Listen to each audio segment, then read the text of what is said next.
लक्षात आलं का तुमच्या? काय निघतं म्हटले? भूत म्हटले का? तुमच्याकडे निघतं का? सगळं आता सगळ्यांना त्याची भीती वाटते.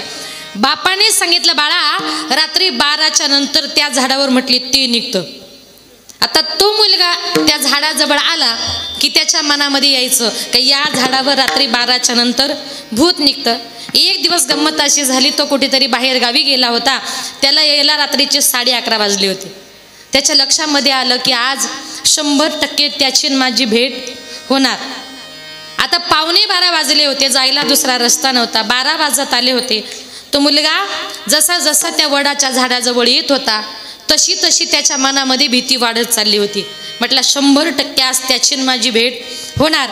बरोबर 12 वाजले. तो मुलगा त्या वडाच्या झाडाजवळ आला आणि वडाच्या झाडाजवळ आल्याबरोबर त्या वडाच्या फांद्या हलायला सुरुवात झाली. घाबरू नका तुम्ही पण. त्या दिवशी त्या झाडावर नेमकं एक माकड आलं होतं. कोणीतरी माणूस याची चाहूल लागली आणि त्या माकडाने या फांद्यावरून त्या फांदीवर जे उड्या मारायला सुरुवात केली. पण याच्या लक्षात काय आलं? 100% झाडावर भूत आहे. आता भूत आहे म्हटल्यानंतर त्यानं जे हरी हरी म्हणायला सुरुवात केली, कारण त्यानं कधी काळी माझं कीर्तन ऐकलं होतं. म्हणून जीवनामध्ये कधीतरी कीर्तन मनापासून ऐकायचे असतात. त्यानं कधी काळी माझं कीर्तन ऐकलं होतं. ज्ञानोबारे हरिपाठामध्ये म्हणतात, ऐका बरं, एखाद्या ठिकाणी तुम्हाला भूत आहे असं जर वाटलं तर त्या भूताला घाबरून जायचं नाही. त्या भूताला पळवण्याकरता माझ्या ज्ञानोबरायांनी मंत्र सांगितलाय. हरी उच्चारणी मंत्र हा गाद, हरी उच्चारणी मंत्र हा गाद, हरी उच्चारणी मंत्र हा गाद,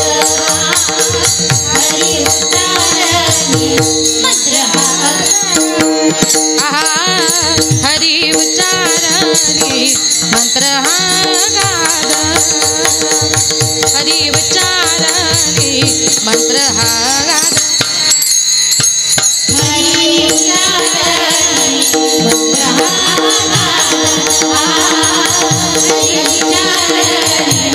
मंत्र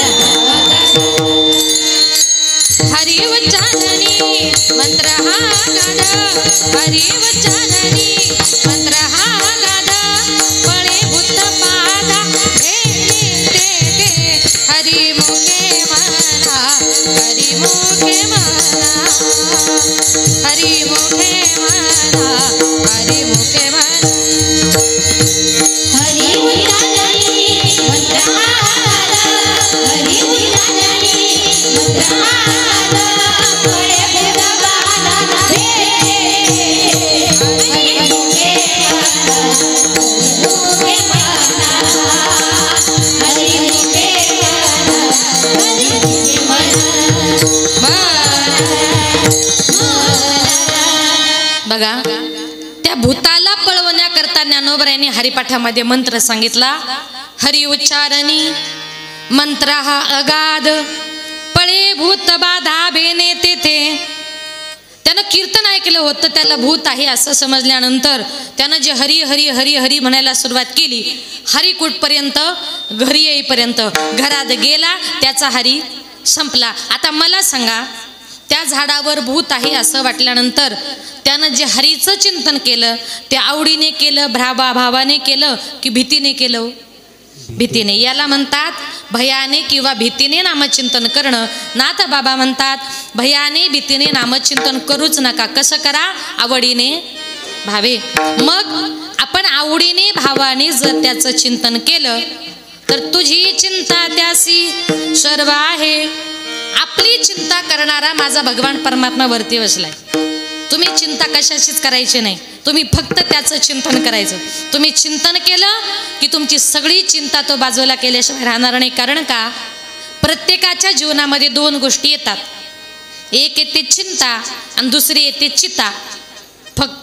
फरक बिंदू मात्र आहे. एकावर टिंब दिला त्याचा अर्थ चिंता झाला, दुसऱ्यावरचा टिंब काढला त्याचा अर्थ चिता असा झाला. जी मेल्यानंतर जळते तिला चिता म्हणतात आणि जी जिवंतपणी पावली जाळते तिला चिंता असं म्हणतात. जीवनामध्ये एकदाची चिता परवडली पण चिंता नको. एका सुभाषितकाराने गोड वर्णन केले. चिंता से घटे चतुर्य, दुःख से घटे शरीर, पाप से घटे लक्ष्मी, कह गए दास कबीर. कबीर महाराज म्हणतात चिंतेमुळे माणसाची चतुराई घटते. किती हुशार मनुष्य असू द्या, त्याच्या जीवनामध्ये चिंता जर असेल ना तर त्याची हुशारी कमी होते. दुसरं, दुःख से घटे शरीर. काही काही लोक म्हणतात आमच्या घरामध्ये खायची प्यायची कशाचीच कमी नाही हो, पण आमच्या मुलांची तब्येत होत नाही का, तर त्याच्या जीवनामध्ये काहीतरी दुःख आहे. दुःख से घटे शरीर, पाप से घटे लक्ष्मी. ज्या दिवशी काही काही लोक म्हणतात ताई पूर्वी आमच्याकडे फार पैसा होता पण आता आमच्या हातात पैसा टिकत नाही का, तुम्ही लक्षात घ्या आपलं कुठेतरी पाप वाढत चाललंय. आणि ज्या दिवशी पाप वाढतं ना त्या दिवशी लक्ष्मी दारातून आपोआप निघून जात असते. पाप से घटे लक्ष्मी. हे मी सांगत नाही, कह गए दास कबीर. ही संतांची वाणी. संतांची वाणी जीवनामध्ये कधीच खोटी ठरत नाही. म्हणून तुझी चिंता त्यासी सर्व आहे. म्हणून भगवान परमात्म्याला ओळखायचं आहे ना त्याच्याकरता वर्म नावाची गोष्ट महत्वाची. वर्म चुकलं की दुःख भोगावं लागतं. एक सुंदर उदाहरण सांगते बघा. एका गावात एका मुलाचं नवीन लग्न झालं. नवीन लग्न झाल्यानंतर तो आपल्या सासूरवाडीला निघाला. आईने सांगितलं बाळा तुला दिवसातून 4-5 वेळा जेवायची सवय आहे. बऱ्याच लोकांना सवय असते तासाला ते जेवतात पण चांगलं नाही असं. आता आईने सांगितलं बघा मुलगा कितीही जरी मोठा झाला लग्न जरी झालं तरी आईला तो लहान वाटतो की नाही माता, याला म्हणतात लेकुराचे हित. मग तो मुलगा निघाला. आईनं सांगितलं बाळा तुला दिवसातून 4-5 वेळा जेवायची सवय आहे आणि सासूरवाडीला असं सारखं सारखं जेवता येणार नाही. मग खिशामध्ये भूक लागल्यानंतर काहीतरी घेऊन जा.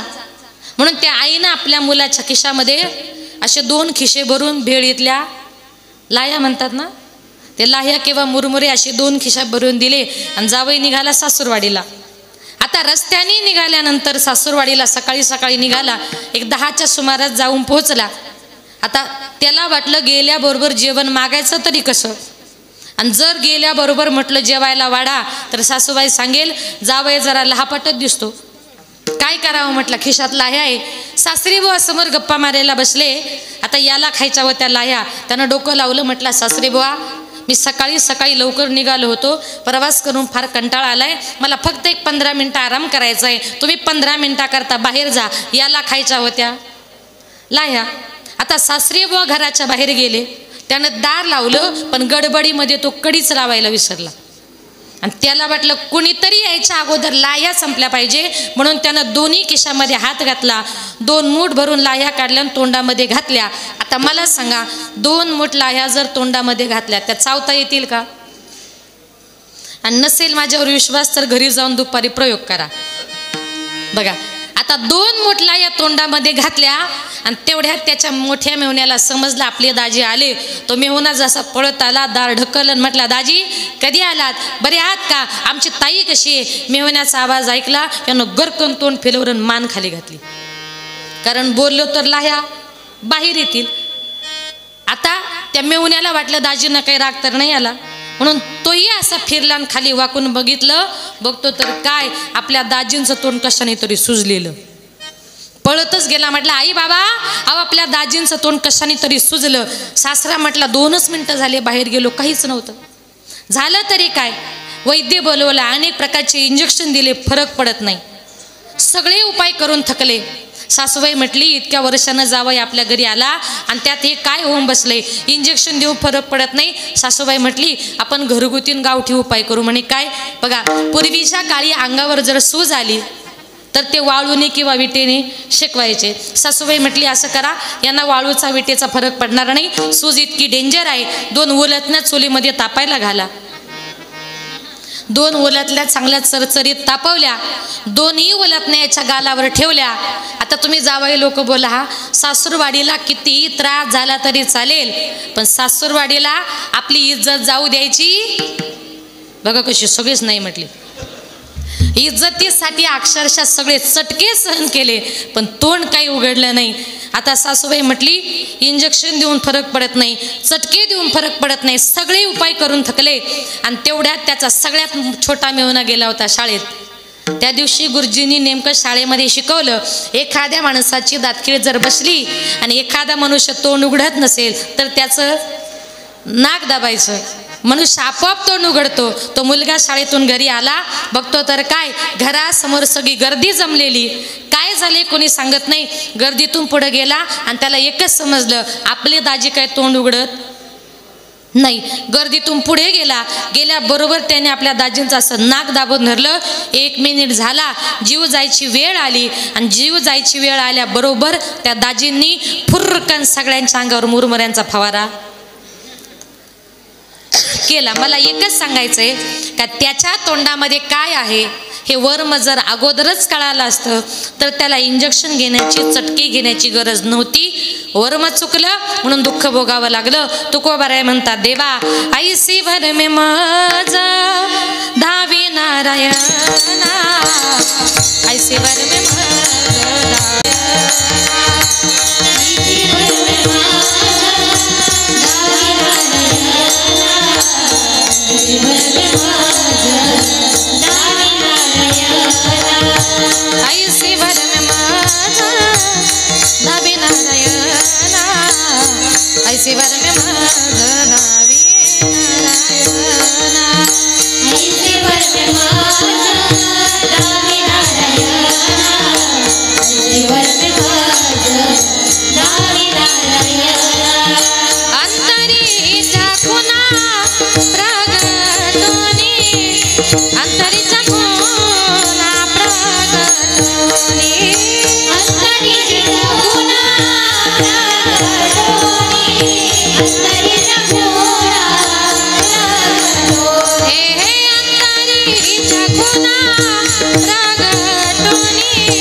देवा असं वर्म सांगा, जे वर्म आमच्याकडून कधी चुकता कामा नये.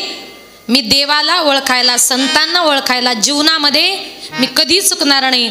आणि मी देवाचं, संतांचं चिंतन करत असताना कसं करेल ना, आता बाबा म्हणतात, आवडीने भावे हरिनाम घेसी, तुझी चिंता त्यासी सर्व आहे. आणि म्हणून माझे नाथ बाबा म्हणतात की आपण हा देह घेऊन या मृत्यू लोकामध्ये जन्माला आलोय. इथे जन्माला आल्यानंतर या देहाने आपल्याला फक्त भगवान परमात्म्याचं नामचिंतन करायचंय. हा देह केवळ त्याचं भजन पूजन नामचिंतन करण्याकरता दिलाय. आणि नाथ बाबा म्हणतात, जी लोक जन्माला येऊन कधी भगवान परमात्म्याचं चिंतन करत नाही, हरिपाठ नाही, काकडा नाही, भजन नाही, कीर्तन नाही, त्या लोकांचा जन्माला येऊन काय फायदा हो. माझ्या नाथ बाबांनी म्हटले, भक्तिविना पशु कशासी वाढला, सटविने नेला कैसा नाही, सटविने नेला कैसा नाही, सटविने नेला कैसा नाही. भक्ती विना पशु कशासी वाढला. अरे तुम्हाला जर देवाचं चिंतन करायचं नाही तर त्या माणसाला माझ्या नाथ बाबांनी पशुची उपमा दिली. तुमच्यापेक्षा कुत्रे मांजर बरे हो. काय कारण का त्यांना देवधर्म कळत नाही. पशु काय पाप पुण्य नेनती, उत्तम मध्यम भोग भोगीती. त्यांना पाप पुण्य कळत नाही, पाप पुण्य कळतं ते माणसाला. आणि मग तुला जर देवाचं ज्ञान नाही कोठे, आणि कहे ज्ञान नाही कोठे, आणि कहे ज्ञान नाही कोठे, आणि कहे ज्ञान. यात दिगरी देवाचे भजन,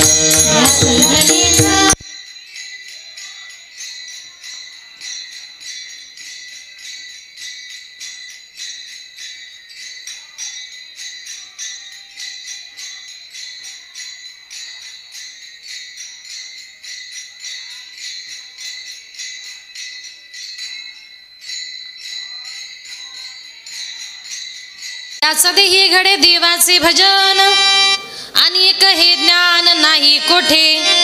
भगवान परमात्म्याचं भजन पूजन चिंतन करण्याची कला ही भगवान परमात्म्यानं फक्त माणसाला दिलेली आहे. म्हणून या देहाने जन्माला आल्यानंतर आपल्या मुलांवर सुद्धा उत्तम प्रकारे संस्कार करा. आज काळ कुठे चालला, माणसं कुठे चालली, आपली मुलं कुठं चालली आपल्याला कळत नाही. पूर्वीच्या काळचे संस्कार बघा. पूर्वीच्या काळी आईबाप माळकरी असतील तर मुलांना सुद्धा 5वी बारशालाच लोक माळ घालायची. पण आता आपलीच मुलं आपलं ऐकत नाही. अरे जिजाऊ मासाहेबांनी सुद्धा छत्रपती शिवाजी राजांवर गर्भामध्ये असताना संस्कार केले होते. इतके उत्तम संस्कार केले होते की आया बहिणींची अब्रू लुटत असताना आया बहिणींचा रक्षण करणारा माझा छत्रपती शिवाजी राजा या महाराष्ट्रामध्ये जन्माला आला. आणि जन्माला आल्यानंतर इतका जनतेला आनंद झाला होता. झुलवा पाळणा पाळणा बाळ शिवाजीचा, झुलवा पाळणा पाळणा बाळ शिवाजीचा,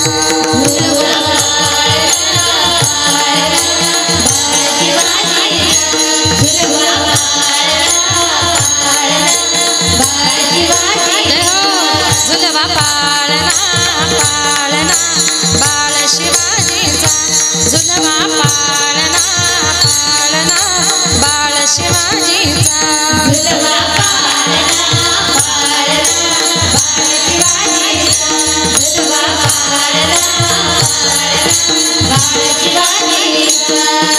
चंद्र जसा हा इंद्र शोभतो पुत्राची जाऊचा, चंद्र जसा हा इंद्र शोभतो पुत्राची जाऊचा, पाळणा बाळ शिवाजीचा, झुलवा पाळणा पाळणा बाळ शिवाजीचा, झुलवा पाळणा पाळणा बाळ शिवाजीचा, झुलवा पाळणा बाळ शिवाजीचा. गाणी पीठ लावून बाळा काजळ घाला डोळा, उंची अंगण घालून त्याच्या पायी घुंगर वाळा, गाणी पीठ लावून बाळा काजळ घाला डोळा, उंची अंगण घालून त्याच्या पायी घुंगर वाळा, गाणी पीठ लावून बाळा काजळ घाला डोळा, उंची अंगण घालून त्याच्या पायी घुंगर वाळा.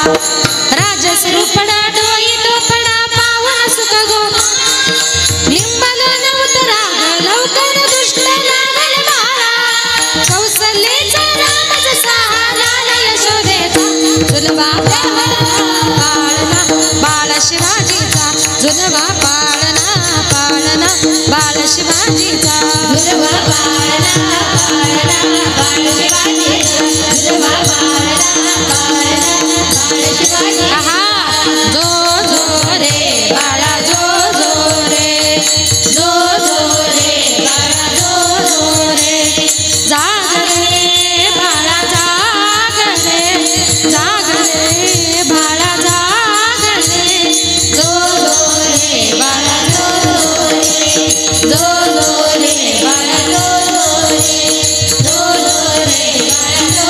छत्रपती शिवाजी महाराज की.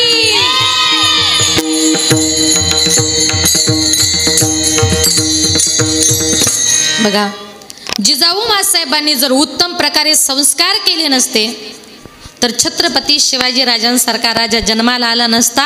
म्हणून माय बापांनो इथून पुढे आपल्या मुलांवर फक्त उत्तम संस्काराची गरज आहे. मुलं मोठी झाली त्यांना थोडं सारी पाठाला पाठवा, भजनाला पाठवा, कीर्तनाला पाठवा. इकडे जर गेली ना तरच तुमच्या मुलांचा उद्धार होईल, अन्यथा आपली मुलं कुठल्या मार्गाला जातील हे आपण सांगू शकत नाही. म्हणून नाथ बाबा म्हणतात तुम्ही तुमच्या मुलांना हरिपाठाला कीर्तनाला पाठवा, मग तुझी चिंता त्यासी सर्व आहे. आपल्या मुला बाळांची चिंता करायला तो वरती बसलाय ना, तुम्ही त्याची चिंता करायची नाही. आणि म्हणून जीवन जगत असताना कितीही जरी दुःख आपल्या वाट्याला आलं तरी कुठल्याही गोष्टीचा खेद मनामध्ये बाळगायचा नाही. अभंगाचे नको खेद करू कोणत्या गोष्टीचा, नको खेद करू कोणत्या गोष्टीचा, नको खेद करू कोणत्या गोष्टीचा,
नको खेद करू कोणत्या गोष्टीचा, पती लक्ष्मीचा जाणत असे. नाथ बाबा म्हणतात कुठल्याही गोष्टीचा खेद म्हणजे दुःख तुम्ही मनामध्ये बाळगू नका.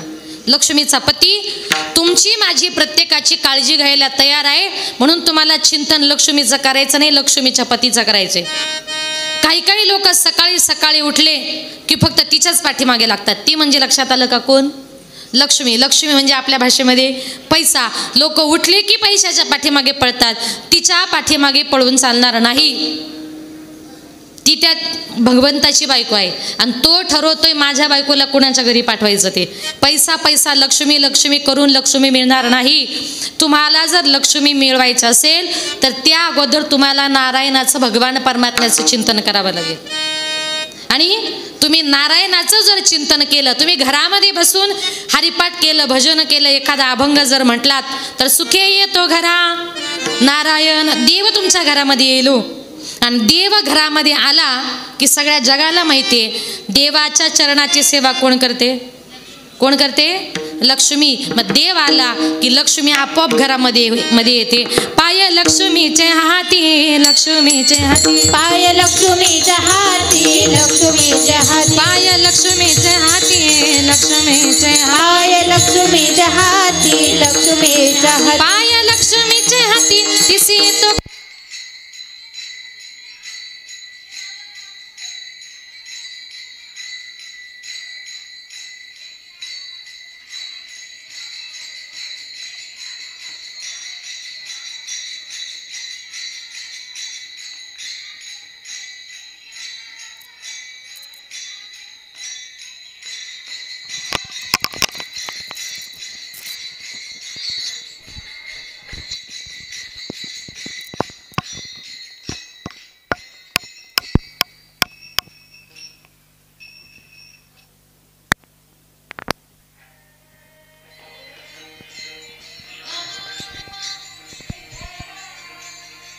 लक्ष्मीचे हाती, तिसे येतो काकुलती.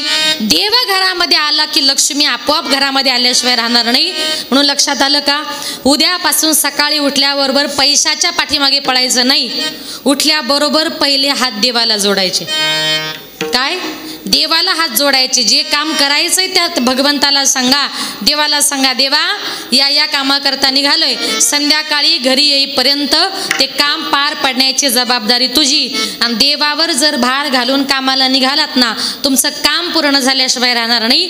आणि काम पूर्ण झालं की लक्ष्मी आपोआप घरामध्ये आल्याशिवाय राहणार नाही.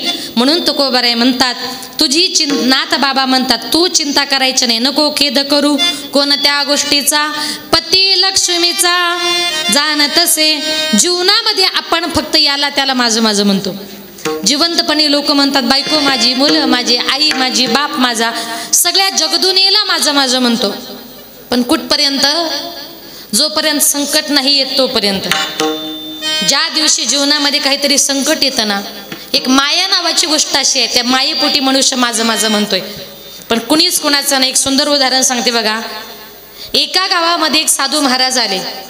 ते सत्संग घ्यायचे, तरुण मुलांची योग साधना वगैरे घ्यायचे. एक तरुण मुलगा त्या महाराजांकडे गेला आणि सांगितलं, महाराज मी तुमच्या योग साधनेला सत्संगाला रोज येईल, पण मी माझ्या घरी अर्धा तास लवकर जाईल. महाराजांनी सांगितलं, असं का? त्याने सांगितलं, महाराज माझ्या घरी माझी बायको आणि माझी आई वडील मी घरी गेल्याशिवाय अजिबात जेवत नाही. महाराज म्हटले, तुझा काहीतरी गैरसमज आहे. अरे या जगामध्ये कुणीच उपाशी राहत नाही. बायकोही नवऱ्याला असंच म्हणते, तुम्ही आल्याशिवाय मी जेवत नाही, आणि ती दिवसभर काही ना काहीतरी खात असते. बघा, आता महाराजांनी सांगितलं, बाबा तुझा गैरसमज आहे. तो म्हटला, नाही महाराज. परीक्षा घ्यायची का? म्हटली, घ्या परीक्षा. महाराजांनी सांगितलं, बघ आपल्या योग साधनेमध्ये एक योग साधना अशी आहे का ती योग साधना केल्यानंतर काही काळ माणसाचा श्वास बंद होतो आणि अक्षरशः माणूस बेशुद्ध पडतो. तू घरी जा, उद्या सकाळी उठला की तो ती योग साधना कर. तू बेशुद्ध पडला का मी तुझ्या घरातल्या लोकांची परीक्षा घेतो. ठीक आहे म्हटला. तो मुलगा घरी गेला, सकाळी सकाळी उठला आणि त्याने अंथरुणामध्येच योग साधना करायला सुरुवात केली. योग साधना करता करता अचानक तो त्या साधनेमध्ये गेला, त्याचा श्वास बंद झाला. बायको आली, म्हटली, अहो उठा ना, आंघोळ करा, नाश्ता करा, जरा चहा घ्या. नवरा हालत नाही, बोलत नाही. तिच्या लक्षामध्ये आलं, असं नाकाजवळ बोट नेलं, श्वास नाही. पोट बघितलं, हालत नाही. म्हटली, 100% नवऱ्याला हार्ट अटॅक आला आणि माझा नवरा गेला. घड्याळ बघितलं तर फक्त सकाळचे 9 वाजले होते. दृष्टांत सांगते बरं, सकाळचे 9 वाजले होते. म्हटली, आता फक्त सकाळचे 9 वाजलेत, आता नवरा तर गेलाय. पाहुण्यांना फोन करता करता 11-12 वाजतील. पाहुणे येता येता 1-2 वाजतील. याची मौत नेता नेता 3-4 वाजतील. बरं, तिकडून आल्यानंतर नवरा मेला, मग जेवता सुद्धा येणार नाही. म्हटली, दिवसभर कोण उपाशी राहील? मस्तपैकी पोहे वगैरे बनवून खाल्ले, दूध वगैरे पिलं, असं फुल पोट भरलं. रूममध्ये गेली, जे रडायला लागली, माझ्या अगोदर कशी काय गेले? सगळ्यांना सकाळी सकाळी उपाशीच ठेवून गे. आता ही उपाशी होती. सासू सासऱ्यांना आवाज गेला, पळत आले. काय झालं? म्हणे, अहो योग साधना करता करता तुमचा मुलगा गेला. अचानक काय झालं? म्हटले, इतक्या दिवस मुलगा चांगला होता. आई बाप तिथून उठले, त्या साधू महाराजांकडे गेले आणि सांगितलं, महाराज अहो इतक्या दिवस आमचा मुलगा चांगला होता, हो तुमच्या नादाला लागला आणि आमचा मुलगा गेला. काही करा, आमच्या मुलाला जिवंत करून द्या. साधू महाराज म्हटले, आत्तापर्यंत मेलेला मनुष्य कधी जिवंत करता येतो का? त्यानं सांगितलं, काही करा, तुमच्यामुळे आमचा मुलगा गेला, आम्हाला फक्त आमचा मुलगा जिवंत करून पाहिजे. साधू महाराज म्हटले, ठीक आहे, पुढे चला, मी येतो. साधू महाराज आले, सगळी नातेवाईक मंडळी आली. साधू महाराज आल्याबरोबर सगळ्यांनी वाको नमस्कार केला. महाराज उभे राहिले आणि महाराजांनी सांगितलं, माझ्यामुळे तुमचा मुलगा गेला, मी तुमच्या मुलाला जिवंत करून देतो, पण एका अटीवर. म्हणे, कुठली? महाराजांनी सांगितलं, माझ्या हातामध्ये हा अमृताचा प्याला आहे. बसलेल्यांपैकी जो हे अमृत घेईल तो मरेल आणि तुमचा मुलगा जिवंत होईल. आता बसलेल्या नातेवाईकांपैकी कुणाला गरज आहे? कुणीच अमृताचा प्याला घ्यायला तयार नाही. आई रडत होती. आईला रडताना बघितलं. महाराज आईच्या जवळ गेले, सांगितलं, आई रडू नका, मुलगा परत जिवंत हवाय ना? म्हटली, हो महाराज. मग असं करा, तुम्ही एवढा अमृताचा प्याला घ्या, तुम्ही मराल आणि तुमचा मुलगा जिवंत होईल. आईने सांगितलं, महाराज मी मरून कसं जमेल?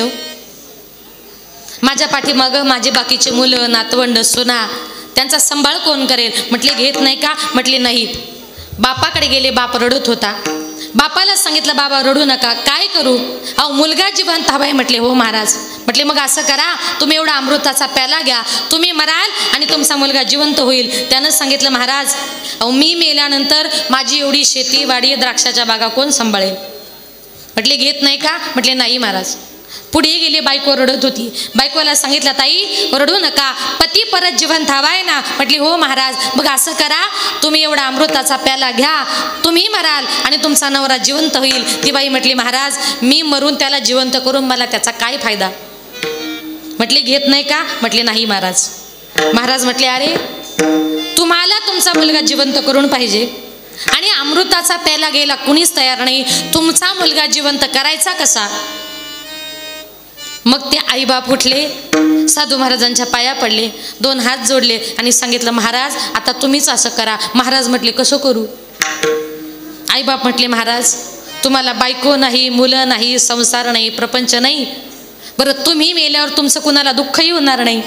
महाराज तुम्ही असं करा, तुम्ही एवढा अमृताचा प्याला घ्या, तुम्ही मेले की आम्ही तुमचा 10वा 13वा दरवर्षी वर्ष श्राद्ध गावाला जेवण मोठा कार्यक्रम करू. महाराज तुम्हीही मरा, पण आम्ही आमच्या मुलाकरता मरायला तयार होत नाही. आणि त्या क्षणी त्या महाराजांनी त्या मुलाला उठवलं. ऐकलंस ना बाळा? म्हटले, हो. बघ या जगामध्ये तू सांगत होता ना माझे आईबाप आणि माझी बायको, अरे तुझ्या पाठीमागेच बघ, नाही कुणाचे कोणी, तुझे नव्हे रे कोणी, अंती जाशील एकला प्राण्या, माझे माझे म्हणून, बहीण कुणाची, भाऊ कुणाचा, कोण कुणाचे, सगळे सोय रे, मेल्या मागे सर्व राहिले, तुटतील दागे दोरे, प्राण्या मायेचा बाजार, प्राण्या मायेचा बाजार, नाही कुणाचे कुणी, तुझे नव्हे रे कोणी, अंती जाशील एकला प्राण्या, माझे माझे म्हणून,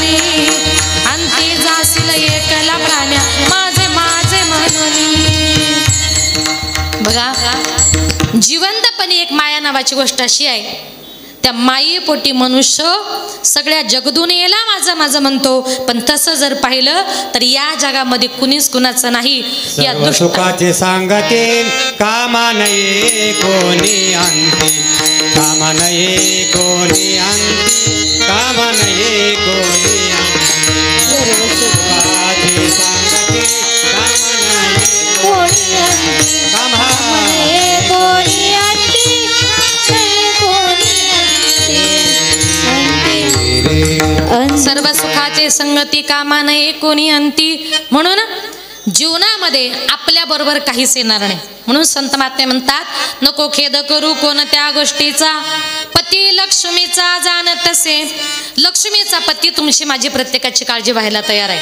बघा, काही काही लोक जिवंतपणे असं म्हणतात, मी मेल्यावर माझं घरदार कोण सांभाळेल, मी मेल्यावर माझी शेतीवाडी कोण सांभाळेल, असा आपण विचार करतो.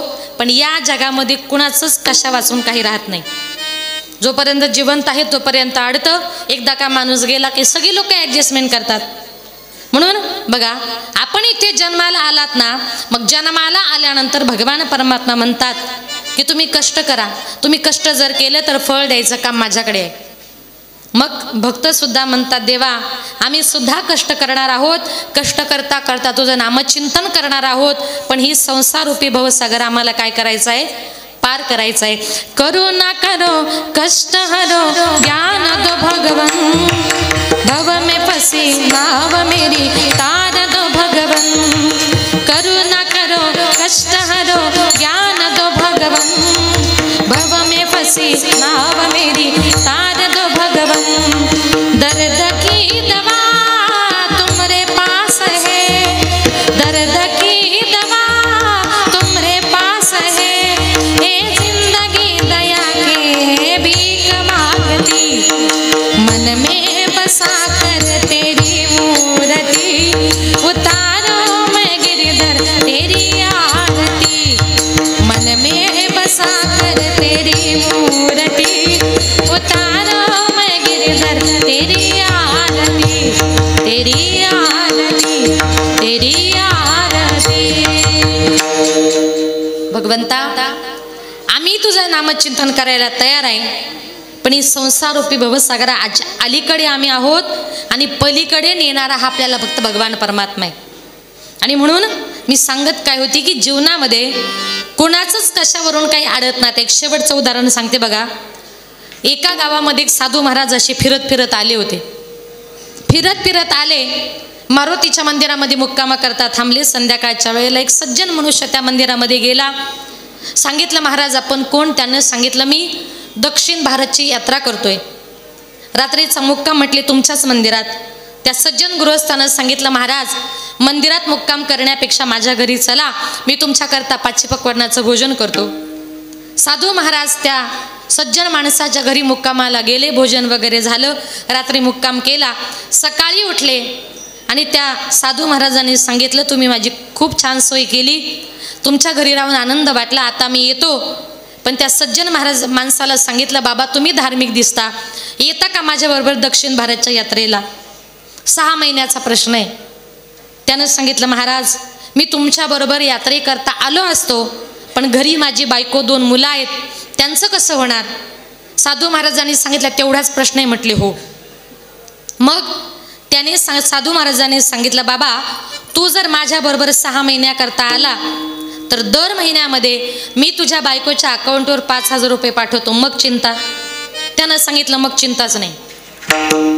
घरी बायको मुलांचा निरोप घेतला आणि तो सज्जन तो महाराजांच्या बरोबर निघाला. 1 महिना झाला, 2 महिने झाले. प्रत्येक महिन्यामध्ये साधू महाराज त्याच्या बायकोच्या अकाउंटवर पैसे पाठवायचे आणि त्याची बायको उदरनिर्वाह करायची. पण हा जेवायला बसला की म्हणायचा, महाराज माझी बायको जेवली असेल, माझे मुलं जेवले असतील, ते आता काय करत असतील, त्यांना बरं वाटत असेल का? महाराज म्हटले, अरे हा यात्रा करतोय दक्षिण भारतची आणि हरिपाठ करायचं सोडून बायको मुलांचं चिंतन करतोय. पण याचे बायको मुलं याचा किती विचार करतात, महाराजांना त्याला दाखवून द्यायचं होतं. 1-2 महिने झाले. 3ऱ्या महिन्यामध्ये साधू महाराजांनी त्याच्या नकळत एक पत्र लिहिलं परीक्षा घ्यायला. त्या पत्रामध्ये असं लिहिलं, कळवण्यात अत्यंत वाईट वाटते की जे तुमचे पती माझ्याबरोबर दक्षिण भारतची यात्रा करण्याकरता आले होते, रस्त्यानं चालत असताना 2 महिने आमचा प्रवास खूप सुखाचा आनंदाचा झाला, पण 3ऱ्या महिन्यामध्ये रस्त्यानं चालत असताना एका भरधाव ट्रॅक खाली तुमचे पती सापडल्यामुळे त्याच्यामध्ये तुमच्या पतीचा मृत्यू झाला, कळावे तुमचा साधू. पत्र घरी आलं. त्या बाईला वाटलं मनी ऑर्डर आली की काय. आनंदाने पत्र खोललं, पत्र वाचलं. पतीच्या निधनाची बातमी कानावर आली आणि त्या बाईनं रडायला सुरुवात केली. बघता बघता सगळा गाव गोळा झाला, सगळी नातेवाईक मंडळी आली. त्या बाईनं रडायला सुरुवात केली, आता माझे पती गेले, मी जगायचं कसं, माझ्या मुलांनी राहायचं कसं? कुणी एक साधू महाराज दर महिन्याला 5,000 रुपये पाठवायचे, त्या महाराजांचाही पत्ता नाही, आता आमचं होणार कसं? गावातले सरपंच जरा चांगले होते. सरपंच पुढे आले आणि सांगितलं, बाई तुम्ही रडू नका, हवं तर मी तुम्हाला महिन्याला 5,000 रुपये देतो, पण तुम्ही रडू नका. सरपंचाचं बोलणं ऐकलं. लगेच उपसरपंच पुढे आले. त्यानं सांगितलं, ताई तुम्ही रडू नका, हवं तर दर महिन्याचा किराणा मी तुम्हाला देतो, पण तुम्ही रडू नका. गावातले बाकीचे सदस्य आले, प्रतिष्ठित मंडळी आली, सगळेजण आले. सांगितलं, ताई तुम्ही रडू नका, आपलं गाव फार मोठं आहे, सदन आहे, गावातल्या प्रत्येक घरातून दर महिन्याला आम्ही तुम्हाला 50-50 रुपये काढून देऊ, पण तुम्ही रडू नका. एवढ्या सगळ्यांचं ऐकलं आणि ती बाई शांतच झाली.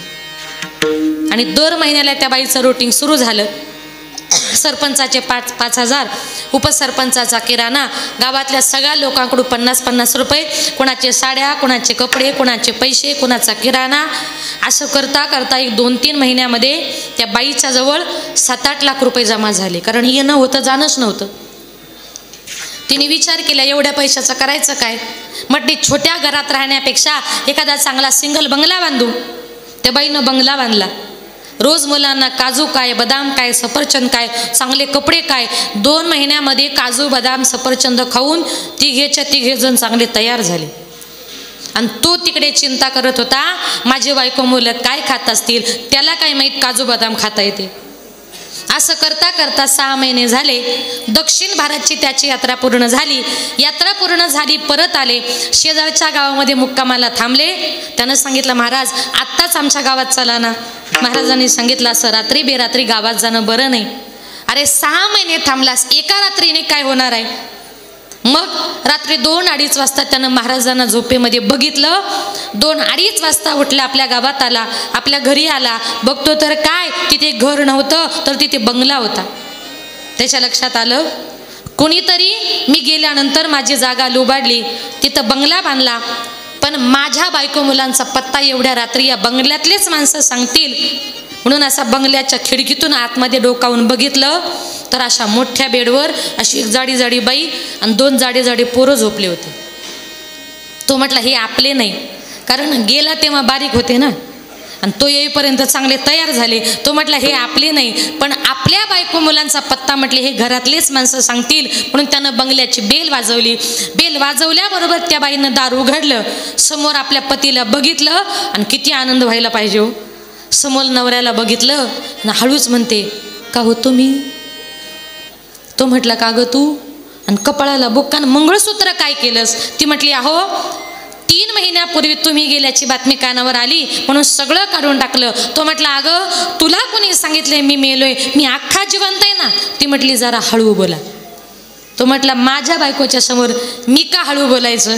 तिने सांगितलं तुम्ही जर मोठ्यानं बोललात आणि उद्यापासून तुम्ही गावात आले हे जर माहिती पडलं ना तर उद्यापासून सगळंच बंद होणार. तो म्हटला म्हणजे? ती म्हटली तुम्ही जर आले हे जर माहिती पडलं तर उद्यापासून सरपंचाचे 5,000, उपसरपंचाचा किराणा, गावातल्या प्रत्येक घरातून 50-50 रुपये, कोणाचे साड्या, कोणाचे कपडे, कोणाचे पैसे सगळं काही बंद होणार आणि परत भिकच मागायला लागणार. तो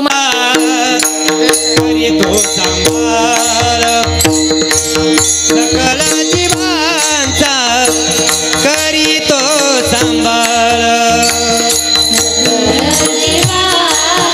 हे करीतो सांभाळ, सकल जीवांचा करीतो सांभाळ, सकल जीवांचा, सकल जीवांचा, सकल जीवांचा करीतो सांभाळ, सकल जीवांचा करीतो सांभाळ, हे सकल जीवांचा करीतो सांभाळ, तुझ मोकळीना आईचे नाही, तुझ मोकळीना आईचे नाही, नको खेद करू कोणत्या गोष्टी, नको खेद करू कोणत्या गोष्टीचा,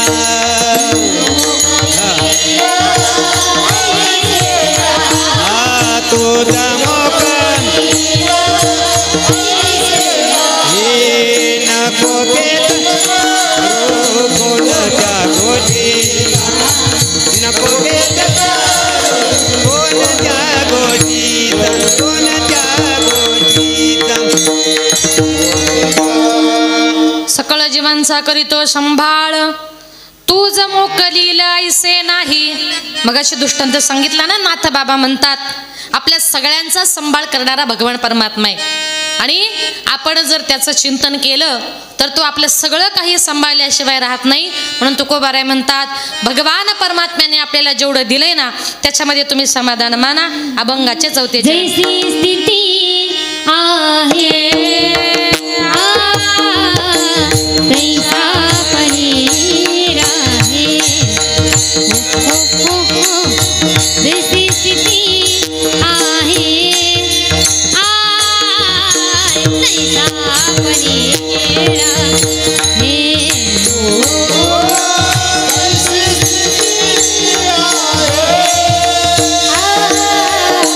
कैसा परे राये, ओ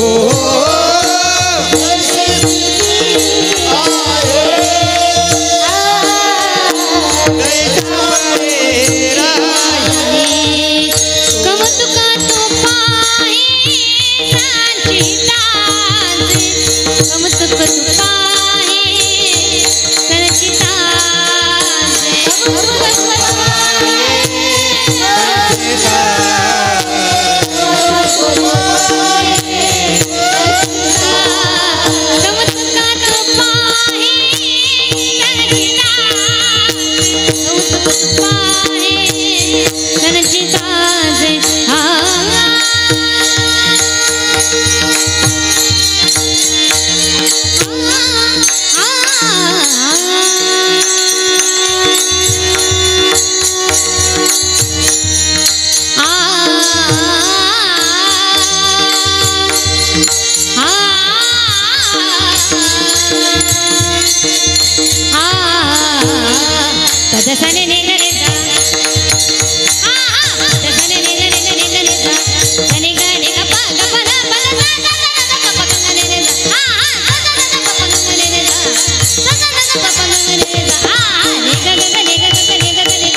कमतुक तुपाहे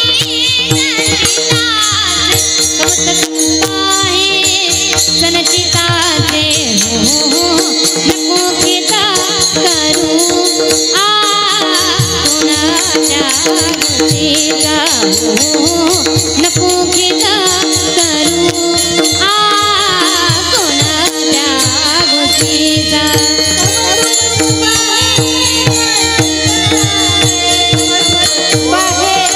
संचिताचे कौतुक तुप आहे कौतुक तुप आहे संचिताचे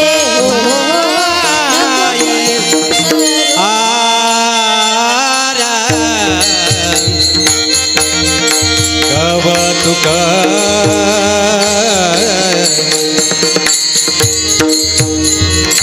कौतुक तो पाये कौतुक कौतुक तो पाये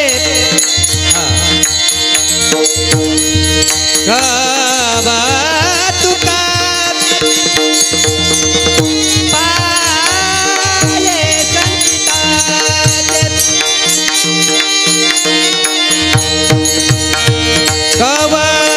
कौतुक पाये पाये पाये कौतुक नको घेता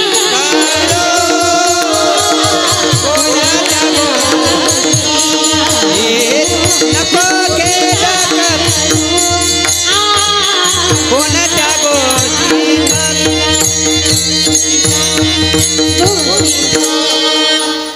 जैशी स्थिती आहे तैशा परीर आहे कौतुक तूप आहे संचिताचे ज्याप्रमाणे भगवान परमात्म्याने दिले जसं दिले तसं राहा कारण का तर एका जनार्दनी भोग प्रारब्धाचा हरी कृपे त्याचा नाश झाला तो आपल्या प्रारब्धाचा भोग आहे आणि एखाद्याच्या जीवनामध्ये दुःख जर येत असेल तर हरी कृपेने त्याचा नाश झाल्याशिवाय राहणार नाही म्हणून सगळं काही या जगामध्ये भगवान परमात्म्याच्या हातामध्ये आहे आले देवाजीच्या मना आले देवाजीच्या मना आले देवाजीच्या मना आले देवाजीच्या मना आले देवाजीच्या मना आले देवाजीच्या मना आले देवाजीच्या मना आले देवाजीच्या मना आले देवाजीच्या मना आले देवाजीच्या मना आले देवाजीच्या मना आले देवाजीच्या मना आले देवाजीच्या मना आले देवाजीच्या मना आले देवाजीच्या मना ते कोणाचे ताले ते कोणाचे ताले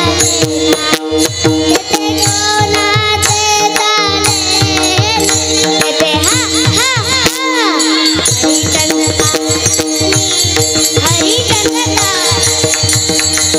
हरिचंद्र तारा राणी हरिचंद्र तारा राणी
माझी कन्यावर ती आणि तेवढी एकच आहे मी तिला शिकवलं नाही ती आपोआप म्हणते आले देवाजीच्या म्हणा तेथे कोणाचे चाले ना या जगामध्ये सगळं काही भगवान परमात्म्याच्या हातामध्ये आहे. ईश्वराची सेवा करा. जास्त वेळ घेणार नाही. शेवटचे एक 5-7 मिनटं घेते. आईवडिलांविषयी बोलते.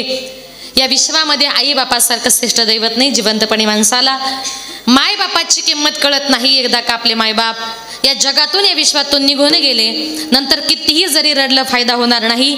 आज या परिवारातून एक आई आज आपल्या मुलांना आपल्या मुलींना सगळ्या परिवाराला पोरकं करून या जगातून या विश्वातून निघून गेली. जेव्हा आपले मायबाप या जगातून या विश्वातून निघून जातात ना तेव्हा ते परत कधीच आपल्या घरी येऊ शकत नाही. कारण का जेव्हा ते जातात तेव्हा ते कुठे गेलेले असतात. गेली दुरी दिगंतरा पुन्हा येणे नाही घरी. विजला हो नंदा दीप कशी जाऊ मी मंदिरी. लाडकी माझी आई वाट पहा ती कैवारी. भोळी रखुमाई गेली झाली उदास पंढरी. श्रद्धांजली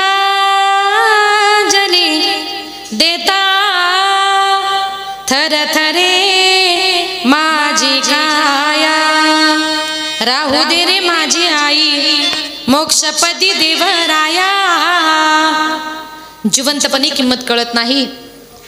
एकदा का आपले मायबाप निघून गेले आपण देवाला म्हणतो देवा माझ्या आईला माझ्या बापाला मोक्षपदाला नाही. एकदा का आपली आई गेली शेजाऱ्याच्या आईला दुसऱ्याच्या आईला तुम्ही प्रेमानं कितीही जरी आई म्हटलात ना आई आई करीते आई कोणीच होईना. माझ्या आईची घसर शेजे नारीला येईना. आई आई करीते आई सुखाचा सागर. तिच्या कर्तृत्वाचा वृक्ष भरला डेरेदार. आई आई करीते आई साखरेचा खडा. तोंडात घालते गोड झाल्या दात दाडा. आई म्हणाला किती गोड वाटतं हो. तोंडामध्ये साखरेचा खडा टाकावा ना. इतकं आईचं नाव गोड असतं. पण तीच आई एकदा का माणसाला सोडून गेली माणसाला अन्न पाणी गोड लागत नाही. जोपर्यंत आपल्या माहेरामध्ये आपली आई जिवंत आहे तोपर्यंतच मुलींना आपल्याला माहेर असतं. ज्या दिवशी माहेरातून आपली आई निघून जाते ना त्या दिवशी आपलं माहेर संपलं आपली पिशवी रिकामी झाली असं समजा. तुम्ही सांगाल असं कसं. जेव्हा ती मुलगी आपल्या सासरहून माहेर येते आणि माहेरातून ती सासरी जायला निघते ना तेव्हा ती तिच्या घरची लखपती असेल करोडपती असेल पण तिची आई सगळ्या गावातून भाजीपाला गोळा करते. मुलीच्या पिशवीमध्ये टाकते आणि सांगते बाई आपल्या गावातला गावठी भाजीपाला एवढा तरी पिशवीमध्ये घेऊन जा. भाजीपाला तरी देते पण मुलीची पिशवी कधी रिकामी पाठवत नाही. त्याला आईचं प्रेम असं म्हणतात आणि तीच खरी आई असते. याला म्हणतात लेकुराचे हित. म्हणून जीवनामध्ये आई फार महत्वाची आहे. आई आज आपल्या मुलींना सोडून निघून गेली. आईचं आणि मुलीचं नातं म्हणजे अतिशय गोड अतिशय प्रेमाचं. असं एकही घर नाही का त्या घरामध्ये आईचं आणि मुलीचं भांडण होत नाही. पण त्या माय लेकीचं भांडण म्हणजे कसं असतं माहितीये. माय लेकीचं भांडण दया दुधाची मोकळी. लेक धरते अबोलाई मनाची मोकळी. आईचं आणि मुलीचं भांडण झालं ना मुलीला आईविषयी राग येतो. आईच्या मनात राग नसतो तर उलट प्रेम असतं. कारण का आई जे आपल्या मुलीला शिकवते ते काय असतं. आई शिकविते तुला राग येतो लेकी. पराया माणसाशी बोलू नये एकाएकी. काय म्हणते आई तुझी मुलीची जात आहे ग. लग्न करून तुला परक्या घरी जायचंय. रस्त्यावर परक्या पुरुषाशी पटकन बोलू नये आणि बोललं तर लोक नावं ठेवतात ग. अशा प्रकारचे संस्कार आई आपल्या मुलीवर करत असते. मुलींवर संस्कार करता करता आपल्या मुली लहानाच्या मोठ्या कधी होतात हे आई बापाला सुद्धा कळत नाही. अचानक एक दिवस आपल्या मुली लग्न करून परघरी निघून जातात. मुली निघून गेल्या की त्या घरात त्या आईला त्या बापाला करमत नाही. मग ती आई आपल्या मुलींची आठवण म्हणून भिंतीवर असं चिमणी पाखरांचं चित्र काढते आणि सांगते माझ्या घरातल्या सगळ्या माझ्या चिमण्या उडून गेल्या. ती आई रडते आणि काय म्हणते लेक जाते सासरला आई लाग कर मेना सारविल्या भिंतीवर काढल्या ग मैना लेक जाते सासरला मागे मागे फिरू पायी बोलती आई माझी लाडाची लेक जाई लेक जाते सासरला माय लेकी पडे गळा कस कोरड्यानं दिला पाणी येत खळा खळा आपली मुलगी लग्न करूनच आईला निघाल्यानंतर आईला रड असं सांगावं लागत नाही हो आई बाप म्हातारे होतात मुलं माई बापाकडे लक्ष देत नाही मुली लग्न करून परघरी निघून गेलेल्या असतात त्यांना वाटतं पुन्हा पुन्हा आई बापाकडे जावं पण त्या बिचाऱ्या सासूरवाशी नसतात त्यांना पुन्हा पुन्हा माहेरी येता येत नाही आई बापाला उठता येत नाही बसता येत नाही ती आई शेजारीन बाईला निरोप देते आणि तिला म्हणते आता आमचे हातपाय चालवत नाही आम्ही कधी मरू याची गॅरंटी नाही एकदा तरी आमच्या मुलीला आम्हाला भेटायला बोलवा आणि डोळे भरून आम्हाला त्या आमच्या मुलीला बघू द्या ते मायबाप रडतात आणि काय म्हणतात माझ्या जीवाच्या लेकीला आज सांगवा पाठवा माझ्या व्याकुळ जीवाला माझी मालन भेटवा नाव लेकीच ग घेता जात फिरे गरा गरा माझी डोळ पुसणारी लेक गुंतली संसारा रोज येते सपनात काही बोलत ती नाही भरचैताच्या उन्हात माझी सुखनी गजाई करू लेकीच नशीब झालं कपाळ उघड घरधन्याच्या वाचून कोणी घेईना लुगड कोणी घेईना लुगड कोणी घेईना लुगड अशा प्रकारे आईबाप आपल्या मुलांवर प्रेम करतात हे सगळं प्रेम आपण का विसरतो म्हणून ही आई जी आपल्यातून निघून गेली ना एक शेवटचे 2 मिनिटं घेते त्या आईच्या चेहऱ्यासारखा चेहरा आणि आपल्या आईच्या मूर्तीसारखी मूर्त या जगामध्ये भगवान परमात्म्याने परत कधीच घडवली नाही आई तुझ्या मूर्तीवाणी या जगात मूर्ती नाही आई तुझ्या मूर्तीवाणी या जगात मूर्ती नाही अनमोल जन्म दिला गाई तुझे उपकार फिटणार नाही अनमोल जन्म दिला गाई तुझे उपकार फिटणार नाही बालपणी मी खेळत खेळत दिसत होतो ताना अमृताहुनी गोड पाजला तो पाना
आवडीने भावी हरिनाम घेसी तुझी चिंता त्यासे सर्व आहे.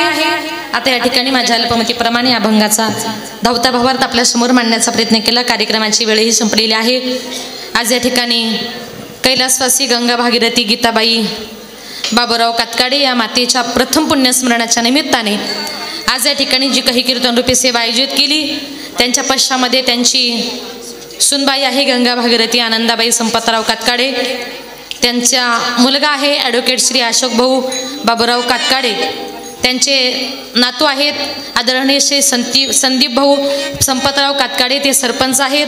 त्यांच्या सुना आहेत सौ शालिनीताई अशोक कातकाडे.